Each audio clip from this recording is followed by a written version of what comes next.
Diesel എസ്യുവികൾക്ക് വാർഷിക road tax ഏർപ്പെടുത്താനുള്ള നിർദ്ദേശം ധനമന്ത്രാലയത്തിന്റെ പരിഗണനയിൽ. ഇത് നടപ്പിൽ വന്നാൽ സ്പോർട്സ് യൂട്ടിലിറ്റി ഇനങ്ങൾ ഉപയോഗിക്കുന്നവർ വർഷം 50,000 രൂപ വരെ നികുതിയായി നൽകേണ്ടി വരും. ഉയരുന്ന ഇന്ധന സബ്സിഡി പ്രശ്നം പരിഹരിക്കാനായി കേന്ദ്ര സർക്കാർ നിയോഗിച്ചിരിക്കുന്ന കിരിത് പരീഖ് ഇത് സംബന്ധിച്ച റിപ്പോർട്ട് ധനമന്ത്രാലയത്തിന് നൽകിയതായി ഡൽഹിയിൽ അറിയിച്ചു. പുതിയതായി വാങ്ങുന്ന ഡീസൽ എസ്യുവികളുടെ 15 വർഷത്തെ ഒറ്റത്തവണ റോഡ് നികുതിക്ക് പകരം വർഷം തോറും നിശ്ചിത തുക ഈടാക്കുക എന്നതാണ് പുതിയ നിർദ്ദേശം. ഇതുവഴി ഇന്ധന സബ്സിഡിയിലൂടെ പോകുന്ന പണം ഒരു പരിധിവരെ വീണ്ടെടുക്കാമെന്നാണ് കിരിത് പരീഖ് പറയുന്നത്. ഇനിയും നികുതി ചുമത്തുക എന്നത് സാമാന്യ ബുദ്ധിക്ക് നിരക്കാത്ത കാര്യമാണെന്ന് Indian automobile manufacturers vice president Vikram Kirloskar പ്രതികരിച്ചു. അടുത്ത മാസം 15-ന് ആരംഭിക്കുന്ന ഗ്രാൻഡ് കേരള ഷോപ്പിംഗ് ഫെസ്റ്റിവലിന്റെ പ്രചരണത്തിനായുള്ള റോഡ് ഷോയുടെ ഫ്ളാഗ് ഓഫ് ദില്ലി കേരള ഹൌസിൽ കേന്ദ്രമന്ത്രി വയലാർ രവി നിർവഹിച്ചു. മുംബൈ, ജയ്പൂർ, അഹമ്മദാബാദ്, ചെന്നൈ, ഇൻഡോർ, ഹൈദരാബാദ്, ബാംഗ്ലൂർ എന്നീ നഗരങ്ങളിലാണ് ദില്ലിയെ കൂടാതെ റോഡ് ഷോ നടത്തുന്നത്.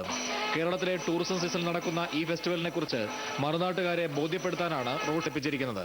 പുറത്തുനിന്ന് വരുന്ന ആളുകൾക്കും കേരളം വരുമ്പോൾ അവർ മൂന്നാർ കാണാൻ, ബാക്ക് വാട്ടർ കാണാനും കോവളം കാണാൻ വരുന്നതോടൊപ്പം തന്നെ ഒരു ഫെസ്റ്റിവൽ ഇവിടെ നടക്കുന്നുണ്ട് എന്നുള്ളതും ആ ഫെസ്റ്റിവലിനകത്ത് അവരുടേതായ ഒരു പങ്കാളിത്തം ഉണ്ടാക്കുന്നതിന് വേണ്ടിയാണ് ഒരു ക്യാമ്പയിൻ നമ്മൾ നടത്തുന്നത്. ഫെസ്റ്റിവലിനോടനുബന്ധിച്ച് ഈ വർഷം കൊച്ചിയിൽ ഗ്ലോബൽ വില്ലേജ് എന്ന പരിപാടിയും നടത്തുന്നുണ്ട്.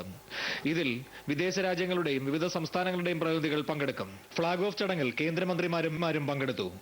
ഏഷ്യാനെറ്റ്